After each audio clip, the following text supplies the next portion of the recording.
It's recording. Oh, you look cute. Okay.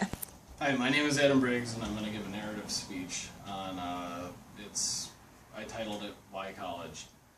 Growing up, I never liked school. I skipped school regularly and did the minimum amount of work in order to keep teachers from calling home. My attitude was that I was never going to use what was being taught, so why bother? When senior year rolled around, I only had half the credits needed to graduate. I realized without a diploma, I would be lucky to land a minimum wage job at best. I was very lucky during senior year because it was the first year of an alternative program where kids with issues were taught in smaller classes. I was allowed to work at my own pace, so I buckled down and ended up graduating before the rest of my old classmates. After graduation, college was the last thing on my mind, as I was now free to start working. I was physically fit and filled with determination, and I was a fast learner. My first job was a construction labor position that paid $9 an hour.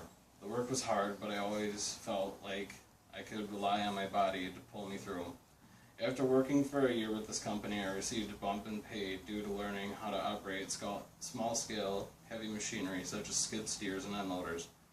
The work was still physically demanding, but I stayed healthy and continued to learn how to operate larger and larger equipment such as bulldozers and excavators. At 20 years old, there was no doubt in my mind that I could do this forever, with the typical 20-year-old's mindset that I was indestructible. All day, every day, I would beat the crap out of these machines, pushing their limits as fast and as hard as they would go. At this pace, multiple breakdowns transpired, but it didn't bother me until the boss decided that I needed to learn how to fix what I broke in order to gain respect for the equipment I was using. I didn't mind this either because it allowed me to spend time in the shop repairing equipment and learning new mechanical skills. I must have been a little bit too cocky about my abilities, since after 6 months of doing repairs on the machines I broke, the boss decided to put me in charge of maintenance of all tools and machines. But he also granted me another pay raise. Over the next 6 months, I developed the respect for the equipment the boss was looking for, because now I had to fix everything everyone else broke.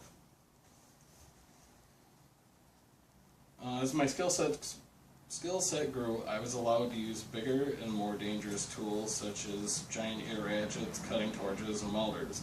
In my mind, at 20 years old, nothing was cooler than using loud, powerful, and obnoxious tools. It was icing on the cake to use fire and high voltage on a regular basis. Many repairs required sitting, standing, bending, twisting, and stooping in awkward positions for extended periods of time. Sure, I was sore at the end of each day, but I always woke up the next morning refreshed and ready for another day of hard work. The duties I performed provided tangible evidence of accomplishment that led to a strong sense of pride in my work. Each week, I learned more and was able to physically see my progress and achievements. After this company closed, I acquired some handyman work and odd jobs here and there until I found a union welding position with exceptional pay, benefits, and reliable history. Finally, I thought to myself, I've obtained a well-paying career without a college degree. After 6 months, I became union steward and represented my fellow co-workers in the local joiners union. I was proud of my success and honored that as the youngest member of the team had earned their trust and respect. Although it didn't come easy, I worked harder and smarter than I ever thought possible. I took on work that others were too good for. I would work as efficiently as conceivable to complete my quota. I was never too proud to move up the line to assist others in catching up or moving over to the other lines and help the old-timers back up to speed. Our schedule was 4 10-hour days and 4 hours on Friday. I never thought twice about staying the rest of the day or coming in on Saturdays when the other shop needed help.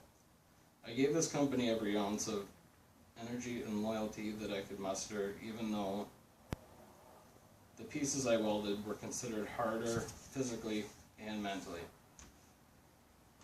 In 2007, I went to another line to assist a co-worker in setting up his station for building a different part of a structure that required pushing a 400-pound metal table into position. I have moved this table many times before without a problem. I've always had confidence in my physical ability, and my body had never failed me in the past. But this day was different. As I pushed on the table, I heard a pop on my back, followed by crippling pain that stopped me from walking upright. Following protocol, I went to the supervisor's office, but he wasn't there. So I filled out an accident report and drove myself to the doctor. I told my doctor what happened. She sent me to x-ray and discovered that I had herniated the disc in my L5-S1 joint. She asked if I wanted to file a workman's compensation claim, to which I responded no. She responded that the best she could do would be to write up work restrictions that stated I was not to push, pull, bend, stoop, twist, crawl, climb, or lift anything more than a pound. The next morning, I couldn't even lift my lunchbox from the passenger seat to my driver's seat. I went to the supervisor and he asked me why I had left work without talking to him first, and why I had filled out an accident report. I handed him the restrictions that the doctor recommended. He called the operations supervisor and relayed the situation. When he hung up the phone, he told me to go and sweep until further notice. 5 hours later, I was barely able to stand up and could not walk without an extremely painful limp. When I reported to the supervisor that my injury was becoming worse, he replied, "If you don't like it, then you need your doctor to write stricter restrictions." I walked out and drove directly to the doctor. She asked how I could hurt myself typing. I replied with an inquisitive look, to which she rebutted that her restrictions were, inclusive of me not using my back, definitely in anything, not doing anything besides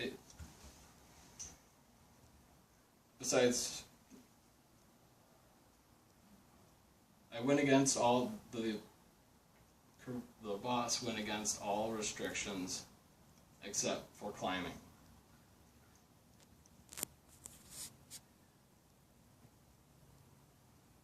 She suggested that I take off work, and I agreed. And she again asked if I would like to file a workman's comp claim. I was not happy about the situation, but felt there was no other option. I spent the next 6 months laying on a heating pad and ice packs, only leaving the house to visit the doctor. Over the course of the next year, I was in physical therapy, getting spinal injections, and prescribed narcotics. At the end of 2009, I was finally granted the privilege of having a microdiscectomy. A surgeon cut open my back, cut the bulging disc off, and literally taped it back together because of the healing procedure. During the course of my injury, all my union brothers gave me the cold shoulder because of the stigma attached to filing a workman's comp claim. All the skills I learned and the variety of jobs available to me were taken away because my back could no longer endure the stress of physically demanding work. My back is roughly 85% of what it used to be since the surgery. I finally understood the importance of college. Even if you enjoy physical labor or working in the trades, if your body fails and your mind still works, going back to square one is that much easier because square two isn't so far away. Yay.